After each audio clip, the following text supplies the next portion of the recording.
कल्पना योग चैनल को मु आपण मानकु स्वागत करुछि। आसंतु आज डेंगू रो निराकरण विषय रे आलोचना करिबा। डेंगू साधारणतः मशा द्वारा व्यापी थाए। जो जगार अधिक परिमाण रे नाला नर्दमा और कचड़ा जमी रही थाए, पानी जमी रोथाए, से जगह अंचल एरिया मानकर साधारणतः डेंगू बेसी संक्रमित होई थाए। जदि आमे देखिले आखपाखरे डेंगू संक्रमित होउछि ताहाले आमे सब बेले मसूरी टांगी सोइबा, फुल हाथ आ गोड़ थिबा पोशाक पिंधिबा, तापरे बाहर को जदि आमे बाहर के जाउछंती ताहाले जेमति कि आजिकल सब बहुत ओडोमास विभिन्न कंपनी रो सब लिक्विड बाहर गलानी जेटा कि देहरे मालिश करी कि आमे क्रीम जाई परिबा बाहर को। डेंगू हे गला आसंतु कि परि तार उपचार करिबा प्रथमे योग माध्यम रे जानिबा। आमे डेंगू समय रे साधारणतः शरीर बहुत दुर्बल थाए, सेति पई आमे आराम रे बसिकी धीरे धीरे अनुलोम विलोम आ भस्त्रिका करि परिबा।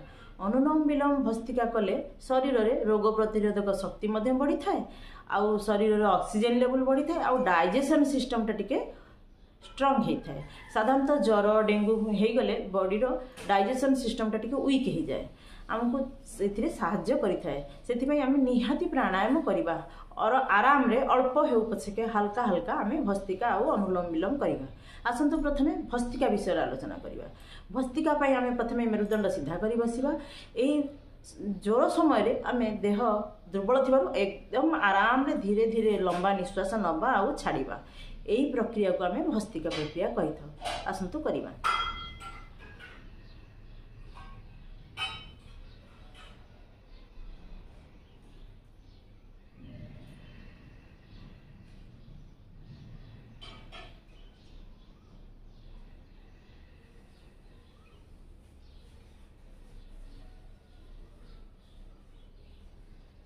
यही प्रक्रिया को आमे 3 मिनिट रु आरंभ करी 5 मिनिट 10 मिनिट 15 मिनिट पर्यटन करि परिबा। निजर शरीर क्षमता हिसाब रे आमे करिबा।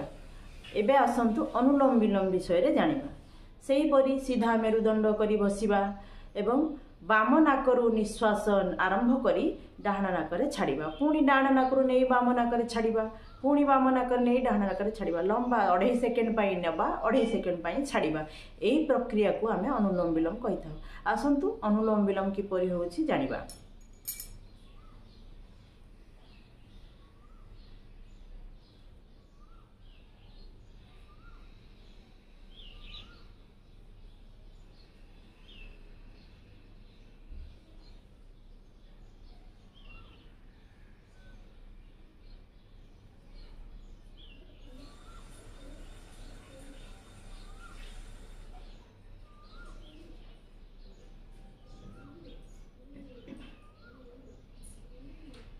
यही प्रक्रिया को आमे 5 मिनिट रु आरंभ करी 15 मिनिट अध घंटा 45 मिनिट निज क्षमता हिसाब रे करिबा।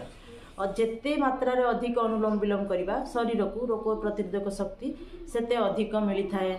बॉडी रे शरीर रे ऑक्सीजन लेवल मध्य मिली थाए बढ़ी थाए, आउ डाइजेशन सिस्टम टा मध्य ठीक हे थाए। ज्वर समय रे साधारणतः डाइजेशन नाम टिके दुर्बल रही थाए, सेति पई हमको खाद्य सहज रे हजम हुए नहीं। आमे एई समय टिके बाहर खाद्य आउ तेल मसला खाद्य से खाई न था कहीं आम डाइजेशन सिस्टम वीक थाए। अनुलोम विलोम अधिक मात्रा रे कले आम डाइजेशन सिस्टम टा टिके ठीक आसी थाए। एबे आसंतु जानिबा डेंगू रो घरोई उपचार बा होम रेमेडी। एथिरे आमे जेमिति ज्वर रे साधारणतः आमे काढ़ा पी थांती सेही भली भाबे आमे काढ़ा तयारी करि परिबा। जेमिति कि खंडे कंचा हळदी, खंडे अदा, खंडे गिलोई, आउ किछि गोलमर्च, किछि पिंपिली, तुलसी पत्र किछि, ता सहित गंगशिउली पत्र किछि, ए सब को दरदरा कुटी बा जेमिति जहार अनुकूल अछि जेमिति कि ग्राइंडर रे खड़ खड़ करि देई परिबे, दरदरा कुटी परिबे। तापरे आमे ताको भलो भाबरे पानी रे फुटाइबा। पानी रे जते बळे सेटा फुटिबो कपे ग्लास पानी रे आमे ताको फुटाइबा। अध ग्लास जते पानी रही जिवो सेही पानी टाको गरम गरम थिबा अवस्था रे सिप सिप करिकि पीबा। किंतु मन रखिथिबे जते बळे एही गरम गरम काढ़ा को पीबा गरम पानी रे गोड़ बुड़ाई मध्य बसिबा को भूलिबे नाही। गरम पानी ता जेमति कि आम गोड़ सही पारिबो सेही तापमात्रा गरम पानी नबा।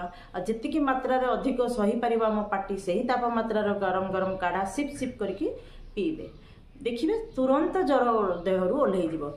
जदि एहीपरि बारंबार करेंगे जेपर्यंत ज्वर आम देहरु संपूर्ण उपशम न मिली आमको बारंबार यही क्रिया को आम कर आसतु जानिबा जूस विषय। डेंगू ज्वर प्रथम है अमृतभंडार जूस पत्रर जूस यही पत्र जूसटा आमको प्लेटलेट बढ़ाइबार बहुत साहाय्य करें। आम ये जूस को दिन में 3 ରୁ 5 थर पी पार जिते अधिक मात्रा पीवा आमको से प्लेटलेट बढ़ाई शीघ्र साहाय्य करें। से आम अमृतभंडा पत्र रे आम गिलोई आउ एलोवेरा तापर आम डालिंब आउ किछि गहम पत्र गहम घास जोटा जदि फ्रेश पाइले तो बहुत भल ना गहमर जोटा गुंड मिलूँ पतंजलि गहम गुंड सेटा को मिसेकी आप जूस रे पी पारे बारंबार यही प्रकार पीबे देखिए आपण प्लेटलेट्र मात्राटा खूब शीघ्र ऊपर को आसीज आउ डेंगू आप आराम रे सहजरे दूरे रही पारे। डेंगू द्वारा देह एते दुर्बल हो जाए जे गोड़ हाथ पूरा बंका हो जाए अधिक मात्रा रे शरीर एते दुर्बल हो जाए आमको चलने बल पाए ना तेणु आमको प्लेटलेटा को आग बढ़ाई ध्यान देवा। तापरे एबे आसंतु जानिबा आयुर्वेदिक उपचार विषय। आयुर्वेदिक रे बहुत बढ़िया बढ़िया सब औषध रामदेव स्वामी रामदेव बाहर करिसंती। आमे जेपरिक डेंगू नील खाई परिबा प्लेटलेट बढ़ाई प्लेटोग्रिट खाई परिबा जे जूस पत्र अमृतभंडा पत्र आजिकल तो सहर में साधारणतः ये सब मिलू ना गिलोई कंचा हलदी बा आमर पपीता गहम घास तेणु आम प्लेटोग्रिट जदि खाइबा से नेचुरल उपाय आमको शरीर रू प्लेटलेटा को बढ़े प्लेटलेट बढ़ाइबार साहाय्य करें। तापरे ज्वर जदि भल नहला आम ज्वरनाशक बटी ज्वरनाशक क्वाथ फिबोग्रिट ए सब ता सहित व्यवहार करिपारिबा। एबे आसंतु जानिबा पथ्य अपथ्य। डेंगू समय रे जिते अधिक मात्रा रे आमे पपीता खाई परिबा। पपीता अधिक मात्रा रे खाइले आम डेंगू प्लेटलेट बढ़ी जाई थाए। ये सब साधारणतः प्राकृतिक उपचार जमती कि अधिक मात्रा रे पपीता फल खाई परिबा डालिंब खाई परिबा अधिक मात्रा रे पपीता पत्र रस पी परिबा ये सब प्राकृतिक उपाय रे मध्य आमे प्लेटलेट को बढ़ाइबारे साहाय्य करिथाय। अपथ्यर है आम कौन बाहर खाद्य खाइबा नहीं तेल मसला खाइबा नहीं जमती कि आमिष तेल मसला छणा छणी ए सब को मध्य आम डेंगू समय रे खाइबा ना। एबे डेंगू विषय तो आपण विशेष जानिले जदि आपण को यही वीडियोटी भल लगुଥାଏ ताले लाइक शेयर करदेवे आ सब्सक्राइब मध्य करेंगे। आउ जदि विशेष किसी आपण कौन रोग उपर चाहूँगी वीडियो जानिबा ताले कमेंट कले मु सेई रोग उपर वीडियो बनैबा को चेष्टा करिबी।